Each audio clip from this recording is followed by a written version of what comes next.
550 برس کے بعد ان کے لیے راستہ کھولا ہے کہ ہاں تم آ سکتے ہو، زیارت کر سکتے ہو. لیکن یہ عیسائیوں نے لکھوایا معاہدے کے اندر، انہیں یہاں آپ آباد ہونے کی اجازت نہیں دیں گے، لیکن کم وزٹ دی پلیسز، دیکھیں، زیارتیں کریں اور جائیں. یہ معاہدہ حضرت عمر کا ہے رضی اللہ تعالی، جو پھر خلافت راشدہ کے بعد بنو امیہ نے بھی اس کو آنر کیا، بنو عباس نے کیا. پھر جو ہمارے یہ ترکوں میں اندر خلافت آئی تو ترک خلفاء نے بھی اس معاہدے کی پوری پابندی کی. فلسطین میں آ سکتے ہیں یہودی صرف زائرین کی حیثیت سے، وہاں آباد نہیں ہو سکتے. اب آئیے اگلا دور آیا حضرت عثمان کا دور خلافت. یہ ہے وہ وقت کہ اب یہود نے امت مسلمہ کی پیٹھ میں چھڑا ٹھوکا. وہ کیسے؟ ایک یہودی عبداللہ ابن سبا اسلام کا لبادہ اوڑھ کر آ گیا، معاشرے کا جائزہ لے لیا. ان میں بنو ہاشم اور بنو امیہ میں جو پرانی کشاکش تھی اس کے کچھ نہ کچھ جراثیم باقی ہیں. اگر ان کو ذرا بھڑکا دے تو مسلمانوں میں انتشار پیدا ہو جائے. کہا یہ عثمان کون ہے؟ یہ تو بنو امیہ میں سے ہے، یہ حق تو بنو ہاشم کا ہے، خلافت ان کے پاس ہونی چاہیے، محمد کے تو رشتہ دار وہ ہے صلی اللہ علیہ وسلم. عوام الناس کے اندر بات پھیلنی شروع ہوئی. پھر ایک بڑی سازش کے انداز میں حضرت عثمان کے خلاف پروپیگنڈا، حضرت عثمان کے جو عاملین تھے، گورنر تھے، ان کے خلاف پروپیگنڈا، اور ایسی ہوشیاری کرتے تھے کہ کوفے میں کوفے کے حاکم کے خلاف کچھ نہیں کہنا. اجی مصر میں یہ ہو رہا ہے، اجی شام میں یہ ہو رہا ہے، اجی یہ جو عثمان ہے وہ یہ کر رہا ہے، یہ ظلم ہو رہا ہے، یہ لوٹ مار ہو رہی ہے، یہ خیانتیں ہو رہی ہیں. اب نہ تو اس زمانے میں مینز آف کمیونیکیشن، کیسے تصدیق کریں؟ افواہیں تو آپ آج کراچی کے اندر شروع ہو جائے تو پتہ نہیں چل سکتا کسی کو کہ کیا اس میں صداقت ہے، کیا جھوٹ ہے. اور بری بات جو ہے فطرت انسانی کی کمزوری ہے، وہ فوراً قبول کرتا ہے. کسی کے بارے میں اچھی بات ماننے کو تیار نہیں ہوتا، لیکن بری بات تو فوراً تیار ہے. بہرحال یہ فتنہ انہوں نے اٹھایا، حضرت علی کی الوہیت کا فتنہ اٹھایا، حضرت عثمان کے خلاف الفتنۃ الکبریٰ برپا کیا. حضرت عثمان شہید ہوئے. اس کے بعد 5 برس تک مسلمان ایک دوسرے کی گردنیں کاٹتے رہے، باہمی خانہ جنگی ہوئی. امت کو وہ زخم لگایا ہے جو آج تک جس سے خون رس رہا ہے. یہ شیعان عثمان اور شیعان علی تھے جو بعد میں پھر سنی اور شیعہ ہو گئے اور آج تک ہیں. فتنہ کس نے جگایا؟ ایک عبداللہ ابن سبا یہودی اور اس کے کارندے، شیطان کا ایجنٹ، اور انسانوں میں سے بھی اس کے جو بھی حواریین تھے اور شیطانوں کے اندر سے بھی تھے، انہوں نے بھی اس آگ کو بھڑکایا. یہ آپ سوچ لیجئے کہ یہ کس نے وہ زخم لگایا؟ یہودی. اگلا دور آیا، خلافت راشدہ ختم ہوئی، بنو امیہ کا بھی دور کافی گزر گیا. طارق ابن زیاد 712 عیسوی میں حملہ کرتے ہیں اسپین پر. اسپین اس وقت عیسائیت کا بہت بڑا گڑھ، بڑے کٹر ترین عیسائی جو ہے وہ اسپین میں تھے. لہذا یہودیوں کی وہاں بہت پٹائی ہوتی تھی، بہت پٹائی ہوتی. میں بتا چکا ہوں، دشمنی تھی ان کی تو چلی آ رہی تھی عیسائیوں کے ہاتھوں یہودیوں کی. وہ تو سن 300 عیسوی سے ایمپرر کانسٹنٹائن کے بعد سے شروع ہو گئی تھی. اس حوالے سے یہودیوں نے اس وقت چالاکی یہ برتی، کچھ راستے واسطے بتائے، کچھ مدد کی طارق ابن زیاد کی. طارق ابن زیاد نے انہیں اپنا محسن سمجھا. ہسپانیہ فتح ہو گیا تو یہودی چونکہ محسنین کی فہرست میں آ چکے تھے، انہیں بہت اقتدار نصیب ہوا. بڑی سپورٹ مسلمانوں نے دی. ان کے بڑے بڑے علماء نے اسی دور کے اندر پیدا ہوئے, بڑے بڑے تھنکرز ان کے اسی دور میں پیدا ہوئے. بن گوریون جو کہ ایک وزیر اعظم تھا اسرائیل کا, اس نے یہ لکھا اپنی کتاب میں, Muslim Spain was the golden era of our diaspora. وہ ڈائسپورا جو 70 عیسوی سے شروع ہوا تھا اور 1917 عیسوی تک جاری رہا ہے, اس میں سے گولڈن ایرا ہمارا جو تھا وہ مسلم اسپین تھا. ہسپانیہ میں بیٹھ کر ہم نے عیش کیے. لیکن وہاں سے انہوں نے اور جو کچھ کیا, یہ تو داستان کے جو بہت سے گوشے ہیں, لیکن میں جس اسٹریٹ لائن میں چل رہا ہوں اس کے اعتبار سے ایک بات سمجھ لیجیے. وہاں بیٹھ کر انہوں نے اب عیسائیت کی پیٹھ میں چھرا گھونپا. پروٹیسٹنٹ مذہب پیدا کیا, تقسیم کر دیا.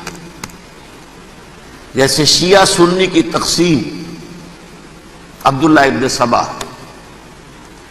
رومن کیتھولک اور پروٹیسٹنٹ کی تقسیم, یہودی علماء. ہوتا کیا تھا, ہسپانیہ کی یونیورسٹیاں ہیں, کارڈووا میں ہے, ٹولیڈو میں ہے, گریناڈا میں ہے, غرناطہ, قرطبہ, تولیتلا, اور وہاں آتے تھے لوگ. فرانس سے چلے آ رہے ہیں نوجوان پڑھنے کے لیے, جرمنی سے چلے آ رہے ہیں, اٹلی سے چلے آ رہے ہیں. 3 ہی ملک قریب ترین پڑھتے ہیں سینٹرل جو یورپ کے ہیں. یہاں پر جو ہے وہ اسلام جو نور پھیلا رہا تھا اس سے بھی مستفیض ہوئے. جہالت کے جو ہے پردے ان کے وہ چھٹے. اس کے ساتھ ہی وہ یہودی وہاں ان کے اندر جو جراثیم داخل کر رہے تھے وہ اس عیسائیت کے خلاف بغاوت تھی جو اس وقت دنیا میں عیسائیت اس وقت تھی. پوپ کا راج تھا دنیا میں اس وقت. یورپ میں جو عیسائیت تھی اس میں ایک طرف بادشاہ تھے, لیکن بادشاہوں کی حیثیت وہاں پر یوں سمجھ لیجئے کٹ پتلیوں کی تھی. اصل قوت پوپ کے ہاتھ میں تھی. اور پوپ کو انہوں نے جیسے قرآن نے کہا اتخذوا احبارہم و رہبانہم اربابا من دون اللہ, کیونکہ سینٹ پال نے شریعت موسوی ساقط کر دی تھی تو اب شریعت تھی ہی نہیں. پوپ کو اختیار تھا جس چیز کو چاہے حلال قرار دے دے, جس چیز کو چاہے حرام قرار دے دے. اتخذوا احبارہم و رہبانہم اربابا من دون اللہ. انہوں نے کہا صاحب یہ پوپ کس بلا کا نام ہے, یہ بھی انسان ہے. بات تو ٹھیک تھی نا, اصل حیثیت تو کتاب کی ہونی چاہیے نا, ڈیوائن بک, دی ریویلڈ اسکرپچر. لہذا اور یہ کتاب ہر شخص پڑھ سکتا ہے. کوئی پوپ کے باپ کو جو ہے کوئی اس کے لیے پروپرائٹری رائٹس تو نہیں ہے کہ صرف پوپ پڑھ سکتا ہے یا پادری پڑھ سکتے ہیں. ہم بھی پڑھ سکتے ہیں, ہم بھی سمجھ سکتے ہیں. یہ باتیں تھی کہ جن کو بڑھا چڑھا کر بیان کر کے اور پوپ کا اقتدار ختم کرا دیا اور توجہ مرکوز کر دی بائبل کی طرف. اب بائبل میں بڑا حصہ تو اولڈ ٹیسٹامنٹ کا ہے. نتیجہ کیا ہوا, یہود کی عظمت پروٹیسٹنٹس کے نزدیک مسلم ہو گئی. اصل قوم تو یہ ہے, وہ دشمنی بدلی کہ نہیں بدلی. موسیٰ کے امتی یہ ہے, تورات موسیٰ کو دی گئی, ابراہیم کی نسل یہ ہے. لہذا وہ جو دشمنی تھی, جو عداوت تھی کہ ہمارے خدا کو سولی چڑھانے والے ہیں یہ بدماش, اس کا ازالہ ہوا. اس پروٹیسٹنٹ مذہب کے نتیجے میں یہ میں اب آپ کو بتاتا ہوں کہ ایک نتیجہ وہ نکلا ہے جسے برٹرنڈ رسل نے بیان کیا ہے. یہ اس کی کتاب ہے ان پریز آف آئیڈلنس, صفحہ 108. وہ لکھتا ہے the Christians retaining the Judaic belief in special revelation added to it the Roman desire for worldwide domination and the Greek taste for metaphysical subtleties, the combination produced the most fiercely persecuting religion that the world has yet known.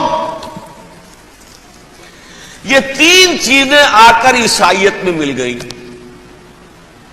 ایک تو جب یہ old testament جو ہے وہ ان کے ہاتھ میں آ گئی, اور اس کے میں کچھ آپ کو بتا دیتا ہوں کہ اولڈ ٹیسٹمنٹ کی تعلیمات, کیونکہ یہ اولڈ ٹیسٹمنٹ جو ہے یہ محرف تھی.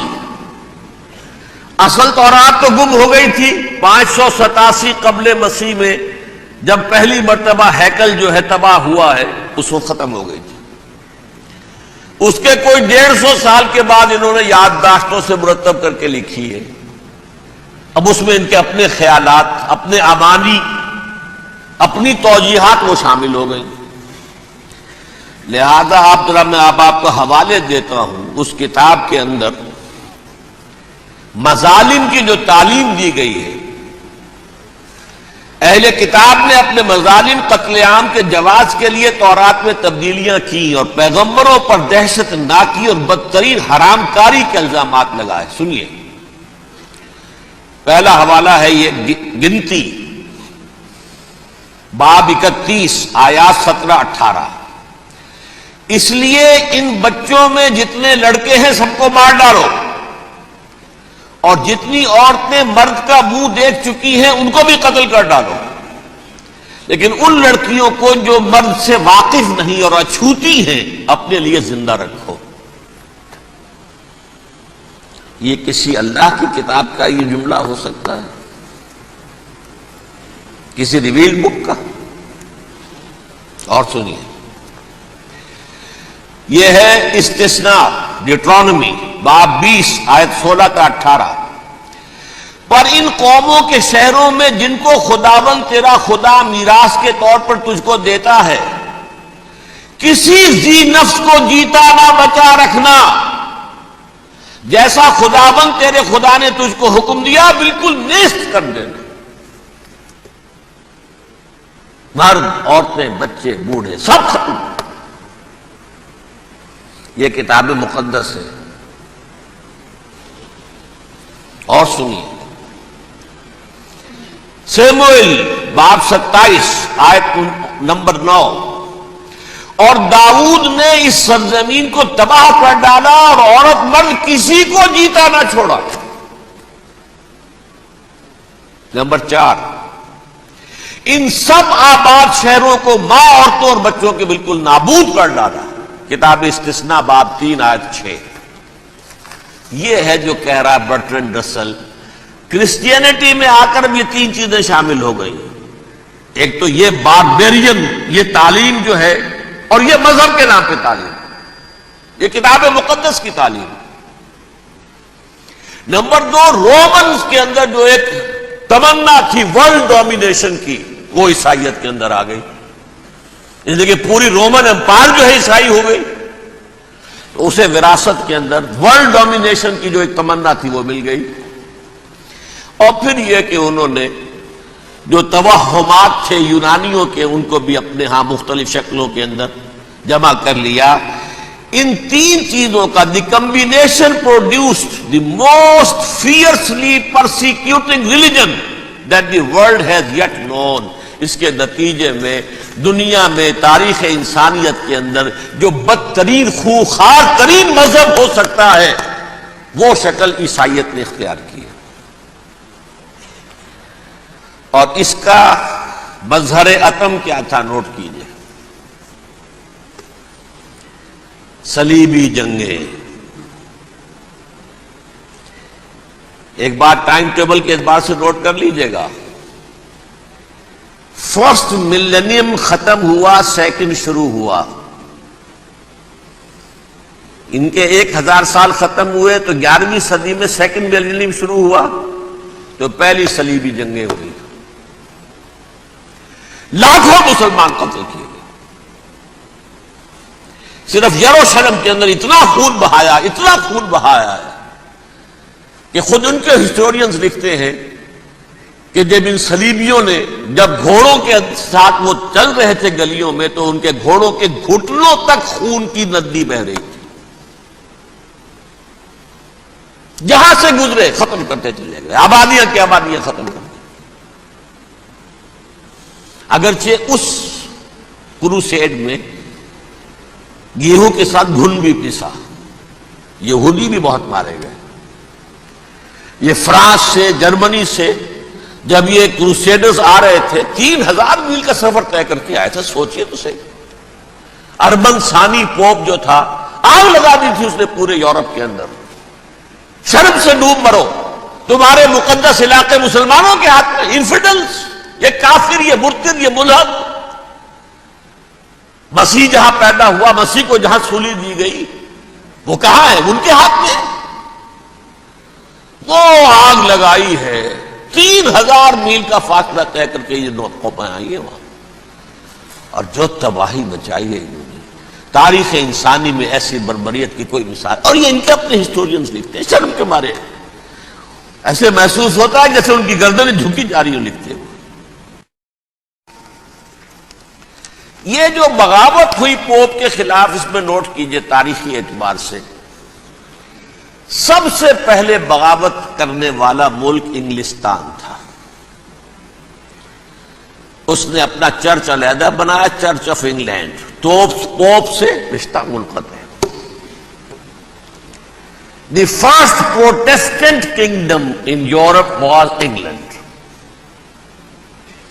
اسی سے رشتہ جوڑی west, white Anglo Saxon Protestants, ان میں اولیت کا شرف کسے حاصل ہے؟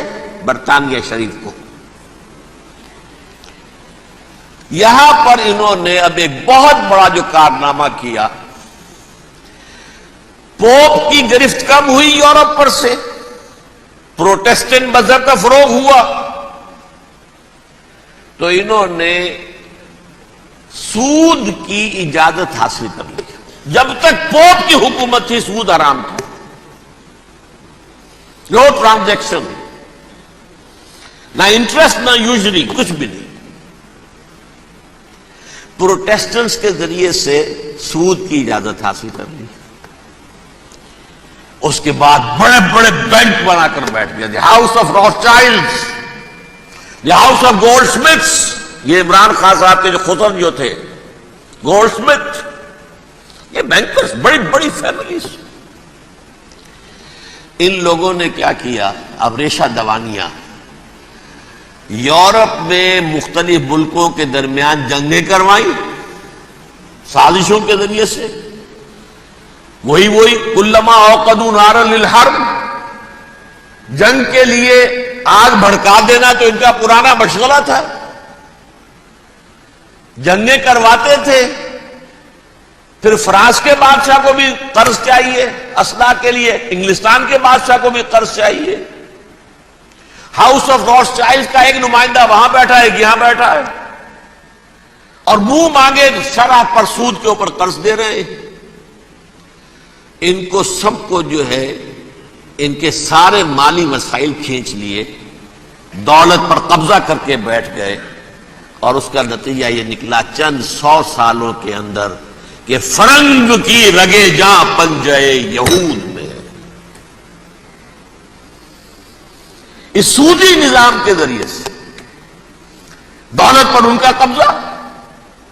علامہ اقبال 1905 سے 1908 تک رہے تھے نا وہ، لیکن یہ کہ ان کی نگاہ تھی ایسی، گاہ میری نگاہ تیز چیر گئی دل وجود، گاہ الجھ کے رہ گئی میرے توہمات میں۔ انہوں نے دیکھا ہے کہ فرنگ کی رگے جاں پنجے یہود میں ہے۔ ابھی ہٹلر کا تو وجود بھی نہیں تھا، بعد میں ہٹلر کو محسوس ہو گیا نا واقعتاً ہمارا اصل دشمن یہ یہودی ہے جو یہاں پر بیٹھا ہوا، جو ہمارا خون چوس رہا ہے۔ آخر یوں ہی تو نہیں، دماغ اس کا ایسے تو خراب نہیں ہو گیا تھا۔ یہ قتل عام، یہ ہولوکاسٹ کس لیے؟ اس نے پہچان لیا تھا، اس لیے کہ وہ ویسٹ نہیں تھا، وائٹ اینگلو سیکسن پروٹیسٹنٹس، اصل جادو جو چلا وہ ان پر چلا، اور برطانیہ ان کا سب سے بڑا جو ہے وہ پشت پناہ، مددگار، حامی۔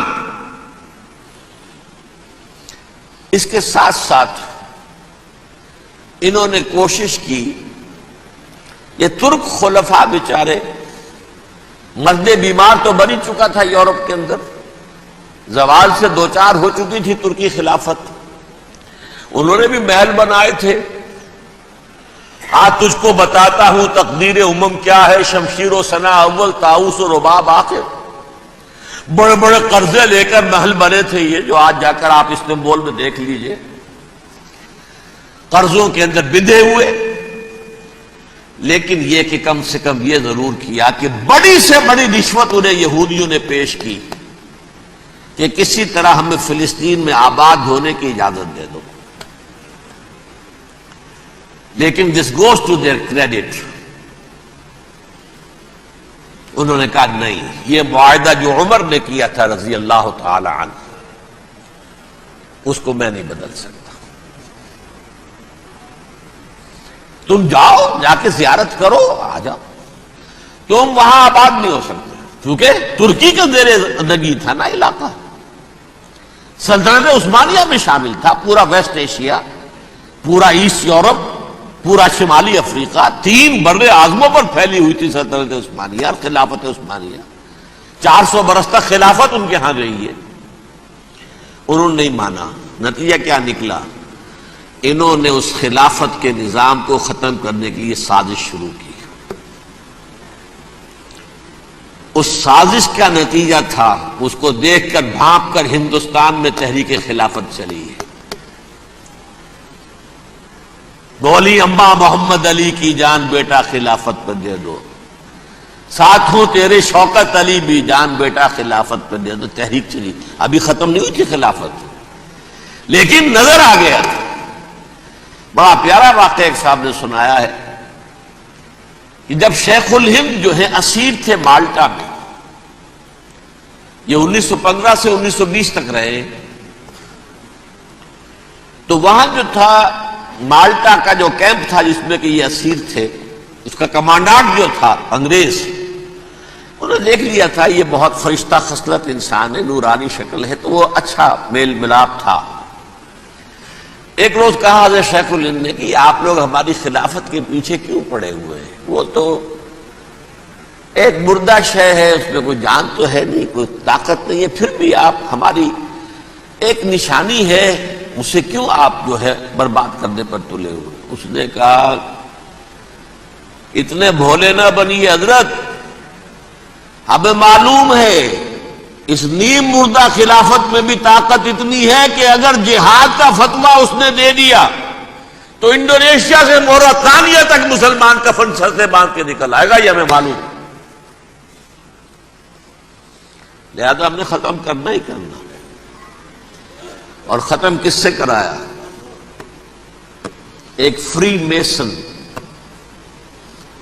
مصطفیٰ کمال پاشا، چاک کر دی ترک ناداں نے خلافت کی قبا، سادگی اپنوں کی دیکھ اوروں کی عیاری بھی دیکھ، عیاری کس کی تھی؟ یہود کی، اور ان کے اعلی کار برطانیہ، ابھی خلافت ختم بھی نہیں ہوئی تھی، برطانیہ کے ذریعے سے 1917 میں بالفور ڈکلیریشن کے ذریعے سے حق حاصل کر لیا کہ ہاں جا کر یہ آباد بھی ہو سکتے ہیں، چونکہ دوسری جنگ عظیم میں سلطنت عثمانیہ ختم ہو گئی تھی، خلافت نام کی تھی، سلطنت تو ختم ہوئی، ترکی رہ گیا تھا صرف، اور جنرل ایلنبی کی فوجیں داخل ہو چکی تھی یروشلم میں، یروشلم پر قبضہ برطانیہ کا ہو چکا تھا، اور قبضہ